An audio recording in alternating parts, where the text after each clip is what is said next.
अगर आपको कुछ हासिल करना है तो आपको एक इंसान रोक सकता है। पता है वो कौन है? हेलो दोस्तों, आपका हमारे चैनल में स्वागत है। आपको ऐसे छोटी सी वाक़या की तरफ लेके जाता हूँ जिन्हें सुनने के बाद आप फिर से अपने गोल के करीब जरूर जाएंगे। ये स्टोरी उस व्यक्ति की है जिसे पूरा भारत ही नहीं बल्कि देश विदेश में काफ़ी नाम कमा चुके हैं और ये बचपन में किसी से फ्रैंकली बात भी नहीं किया करते थे, बहुत ही कम बोलते थे। इनका जन्म 28 सितंबर 1980 दिल्ली में हुआ था और इन्हें सब जानते हैं। जी हाँ, इनका नाम संदीप माहेश्वरी था। ये बचपन से ही बहुत ही कुछ करने के बारे में सोचा करते थे। जो इनके पिता थे एक व्यवसायी थे। इनका एल्युमिनियम का कारोबार था।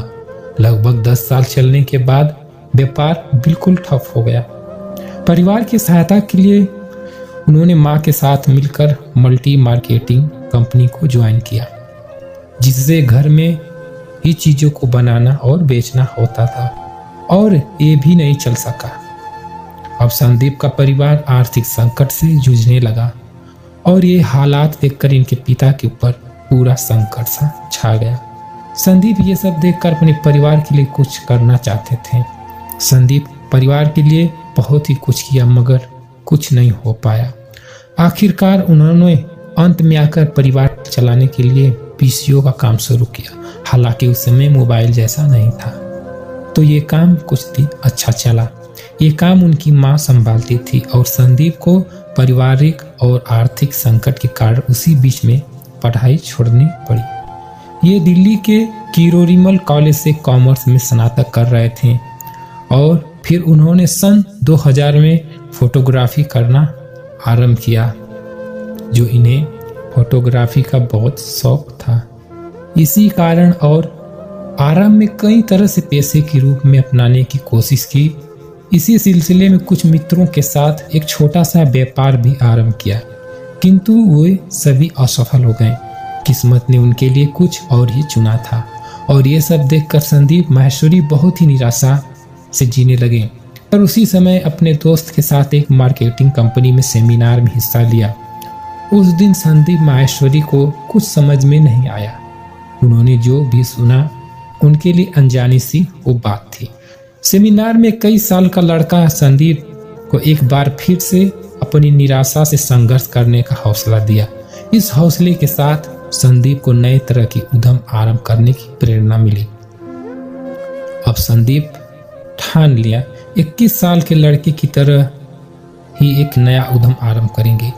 ये आवाज उनके अंतर्मन से आ रही थी और ये अपने मित्रों को संग लेकर उस लड़के की कंपनी में आ गए। वहां भी बात नहीं बनी। इनके मित्र संदीप की खिल्ली उड़ाने लगे। कहा करते थे आया था करोड़पति बनने के लिए। इस असफलता ने संदीप को थोड़ा सा पीछे कर दिया, पर हार नहीं मानी। अपनी असफलताएं के बारे में बहुत गहराई से सोचने लगे।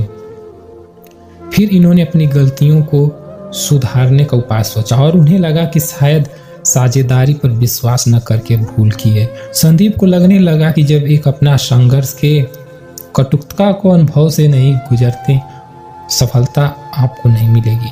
इसके बाद उन्होंने कई और असफल प्रयास किया और फिर भी मॉडलिंग के दौरान एक मित्र कुछ तस्वीर लेकर इनके पास आया।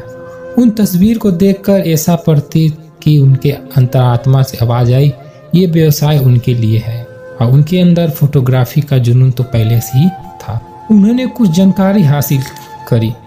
2 सप्ताह तक फोटोग्राफी का प्रशिक्षण कोर्स में दाखिला लिया। कोर्स ज्वाइन करने के बाद उन्होंने एक महंगा कैमरा भी खरीदा और तस्वीर खींचना शुरू किया। फोटोग्राफी कोर्स पूरा करने के बाद भी उनके लिए ये रास्ता कठिन ही था। उन्होंने देखा कि देश में लाखों लोग फोटोग्राफर के पेशा के लिए धक्का खा रहे हैं। उन्हें लगने लगा कि ऐसा क्या करना चाहिए कि फोटोग्राफी को दूसरे लेवल ले एक नया व्यवसाय का रूप दें। उन्होंने हिम्मत जुटाकर एक अखबार में फ्री पोर्टफोलियो का विज्ञापन दिया और उस विज्ञापन को पढ़कर कई लोग आए और उन लोगों से जिंदगी की पहली कमाई का सिलसिला आरंभ हुआ। फोटोग्राफर का व्यापार आरंभ हो गया। धीरे धीरे इसका विस्तार करते हुए उन्होंने एक विश्व रिकॉर्ड बनाया। 12 घंटे में 1000 मॉडल्स 10,000 फोटो खींचकर लिम्का बुक्स में अपना नाम दर्ज कर लिया। इस रिकॉर्ड के बाद उनके पास काम के तादाद और ज़्यादा बढ़ने लगा। और इनकी कंपनी भारत की बहुत बड़ी फोटोग्राफी एजेंसी बन गई और इनका सेमिनार चलता है वो भी फ्री में। लाखों युवाओं को प्रेरित करते हैं। पता है आपको आगे बढ़ने में कौन रोक सकता है? वो आप हो। ये कहते हैं हर इंसान के अंदर एक गुरु बैठा रहता है, उसे जिस दिन जगा दिया ना माँ कसम कोई नहीं रोक सकता तुम्हें आगे जाने से।